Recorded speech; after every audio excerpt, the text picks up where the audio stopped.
Apple ने launch किया है तो कुछ तो होगा यार उसमें. And Tim Cook introducing Apple Baghdad Kalesi, our beautiful new store in Istanbul. Let's see किसने किसने जवाब दिया.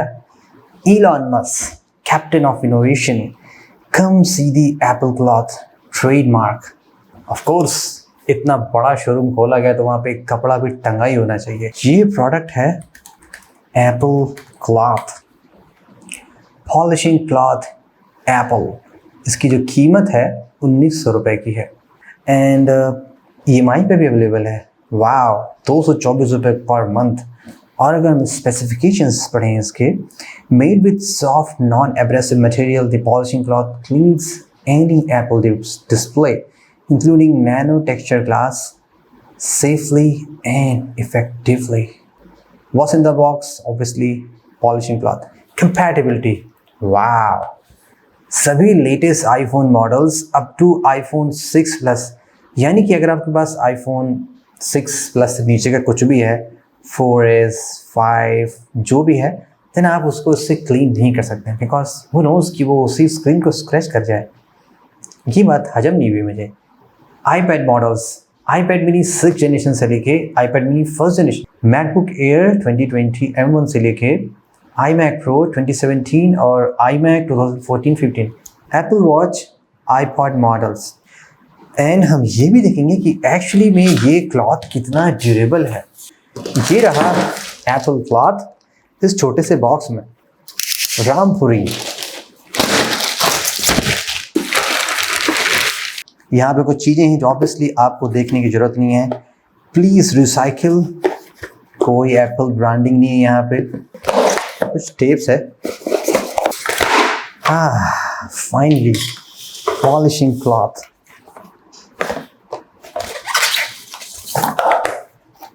What an unboxing experience.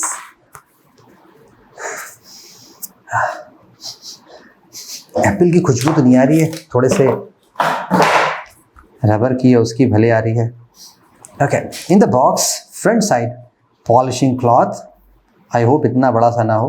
Apple का लोगो भी बना है इस पर. वाओ. और खोलने का स्टाइल भी बना है, made in China. So before we start, I know कि एक सॉफ्ट क्लीनिंग क्लॉथ का क्या बेनिफिट होता है. नो मैटर वो एप्पल का हो, 3M का हो. ज़्यादातर मैं इसको अपनी कार को जब वॉश करता हूँ, वैक्सिंग करता हूँ, तब मैं इसको यूज़ करता हूँ. अदरवाइज लैपटॉप का डिस्प्ले है या लैपटॉप क्लीन करना होता है या टीवी क्लीन करनी होती है, देन मैं इस क्लॉथ को यूज़ करता हूँ. इस क्लॉथ का यूज़ करने से डिस्प्ले पे स्क्रैचेस नहीं पड़ते हैं. लैपटॉप में कोई नहीं होता है स्क्रैच रेजिस्टेंस ग्लास, काफ़ी बिग डिस्प्ले, काफ़ी कॉस्टली रहेगा. टीवीज़ में नहीं होता, लेकिन मोबाइल फ़ोन्स में होता है. लेकिन काफ़ी सॉफ्ट है. मेरे को तो इसको अभी से स्मेल करने का मन कर रहा है. कि गंदी बदबू आ रही ना इसमें से. अब मैं कैसे बताऊं किस चीज़ की बदबू आ रही है. मुझे पता नहीं कैसी बदबू आ रही है. कुछ तो है इसमें से. छी, मैं नहीं इसको सूंघ पाऊंगा. Okay, about the softness, really soft है. एंड आई थिंक ये कुछ डबल लेयर का बना है क्या, ऐसा कुछ है इसमें, क्योंकि ऐसा फील हो रहा है कि ये दो यहाँ पर स्टिक किया गया है. खैर वो तो हम कट करके देखेंगे कि इनसाइड. और इसकी लेंथ कितनी है. ऑब्वियसली अगर आपके पास iPhone 13 है देन प्रॉबेबली ये उसी के साइज का है. क्लॉथ उसी कलर का निकला जिसका मेरा टेबल है. बैकग्राउंड चेंज करते हैं. Feels good. अब सवाल ये उठता है कि आप इस क्लॉथ को लें तो क्यों लें और ना लें तो क्यों ना लें. फर्स्ट, लें तो क्यों लें. अगर आप रिच हैं, एप्पल का प्रोडक्ट यूज़ करते हैं, ऑफ कोर्स आप पैसे वाले आदमी हैं और फ़ोन से तो स्टेटस बनता ही है, एप्पल लेके चलते हैं. लेकिन जब एप्पल के क्लॉथ निकालेंगे तो लोग ये कहेंगे भाई जलवा है तुम्हारा, तो तुम तो यार फ़ोन पोंछने के लिए इतना 2000 रुपये का कपड़ा लेके घूमते हो. अगर आप ऐसे ख्यालों में जीते हैं या ऐसे आपकी स्टेटस पर्सनैलिटी है, ऑब्वियसली आप ये ले सकते हैं.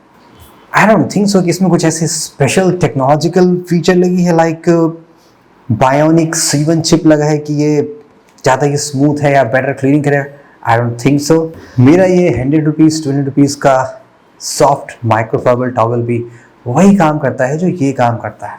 आपके फ़ोन में अगर डस्ट आ भी जाता है, फिंगरप्रिंट लग भी जाते हैं, तो आप ऐसे ही ऐसे कर लेंगे, चल जाएगा। बिकॉज जो यहाँ पे ग्लास की प्रोटेक्शन यूज़ होती है अगर अच्छी है, इन केस एप्पल जो यहाँ पे सबसे मोस्ट ड्यूरेबल ग्लास होता है वो लेवल 6 तक भी स्क्रैच नहीं होता। यानी कि जो भी मोस्ट कॉमन मेटल होते हैं आपके घर में, इवन ग्लास के पार्टिकल से भी स्क्रैच नहीं पड़ेगा, जस्ट डस्ट एंड सैंड से पड़ सकता है।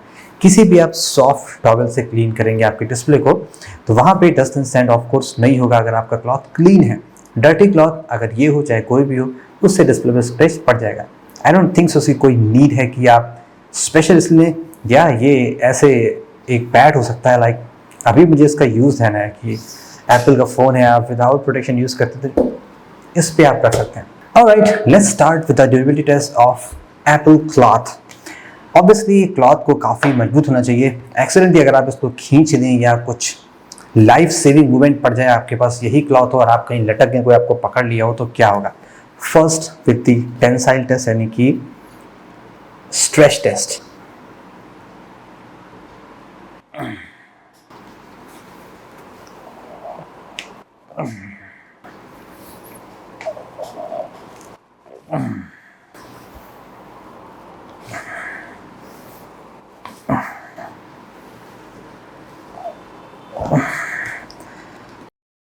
तो काफ़ी ज़्यादा ह्यूज प्रेशर लगाने के बाद भी क्लॉथ की शेप में कोई डिस्टॉर्शन नहीं दिख रहा है।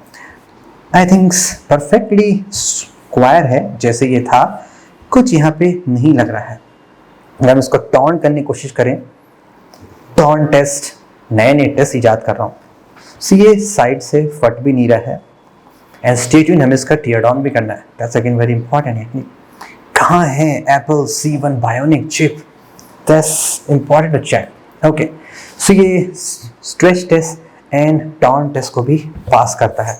और या थोड़ा सा यहाँ पे डिस्टॉर्शन आ चुका है परमानेंट।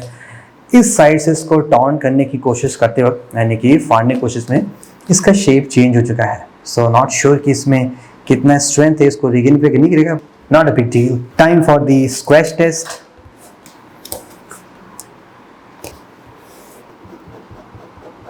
लेवल 2 से स्क्रैच करने पे यहाँ पे कोई भी स्क्रैच नहीं पड़ रहा है। अगर ये प्लास्टिक के कांटेक्ट में आता है तो कुछ नहीं होगा। और अगर हम लेवल 3 से स्क्रैच करने की कोशिश करते हैं तो यहाँ पे अगेन थोड़ा सा स्क्रैच पड़ रहा है और कुछ क्लॉथ के पार्टिकल बाहर निकल रहे हैं।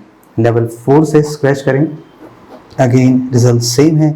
यहाँ से भी अगेन कुछ सॉफ्ट क्लॉथ के पार्टिकल्स बाहर निकल रहे हैं। लेवल 5 पे जाते हैं,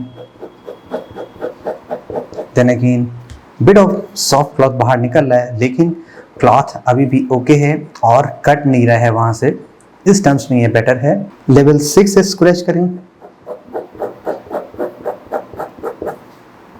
तो क्लॉथ यहाँ से धीरे धीरे कटने लग रहा है। जितना ज़्यादा स्क्रैच करेंगे आसानी से क्लॉथ ये कट सकता है। लेवल 7 पे जाएंगे तो ऑब्वियसली थोड़ा सा और ज़्यादा यहाँ पे कट मार्क्स पड़ रहे हैं। Quite strange. लेवल 6 से यहाँ पे क्लॉथ कटना स्टार्ट हुआ है, जहाँ तक कि iPhone 13 उसी लेवल से स्क्रैच करना स्टार्ट करता था। So in terms of scratch test काफ़ी बेटर है। क्लॉथ जरा सा भी कटा नहीं, माइनर से यहाँ पे स्मॉल जो फाइबर के पार्टिकल निकल रहे हैं, दैट्स परफेक्टली एक्सेप्टेबल बिकॉज ये क्लॉथ है। सो ड्यूरेबिलिटी के टर्म्स में काफ़ी बढ़िया निकला है। चलिए अब इसका हम टेयर ऑन करते हैं, देखते हैं इस क्लॉथ के अंदर में क्या है। Let's cut it from an angle. Here we go. I think यहाँ पे मुझे ड्यूअल शीट लग रही है, बट एक्चुअली ड्यूअल शीट है नहीं। लेट्स सी कितनी आसानी से ये कट सकता है।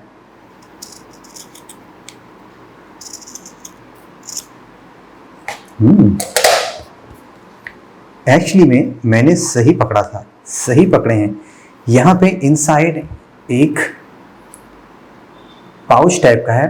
एक्चुअली ये दो क्लॉथ को स्टिक करके बनाया गया है एंड प्रॉब्ली यहाँ पे कोई भी थ्रेडिंग नहीं है। ये मोस्ट लाइकली हीट का यूज़ करके यहाँ पे इसको स्टिक किया गया है। अब इसके पीछे क्या रीज़न है, नॉट श्योर। मे बी एक बिग पीस ऑफ क्लॉथ है जिसको शेप में देने के लिए, ताकि थोड़ा सा ये थिक हो या दोनों साइड से यूज़ हो सके, इसलिए ऐसा किया गया। लेकिन अगर हम इनसाइड जाते हैं इसके, तो इनसाइड थोड़ा सा ज़्यादा ये रफ है एक्चुअली में, और आउटसाइड ये ज़्यादा सॉफ्ट है। तो दैट्स ट्रू, ये ऐसे ही बनाया गया है। ये एक लॉन्ग फैब्रिक होगी, ऐसे 2 शीट जो आपस में रखी गई होगी, और ये शेप में काट के स्मॉल स्मॉल पीसेस बनाए गए हैं। So yeah guys, that's it for the Apple polishing cloth durability test. Really exciting. जैसा एप्पल का प्रोडक्ट होता है really durable, वैसे ये क्लॉथ भी ड्यूरेबल है, और यहाँ पे एक्चुअली काफ़ी डिफरेंट टेक्नोलॉजी लगाई भी गई है, you know. Thank you so much. आपकी भी क्या थॉट्स हैं प्लीज़ जरूर शेयर करिएगा। This is Saurabh, have a great day.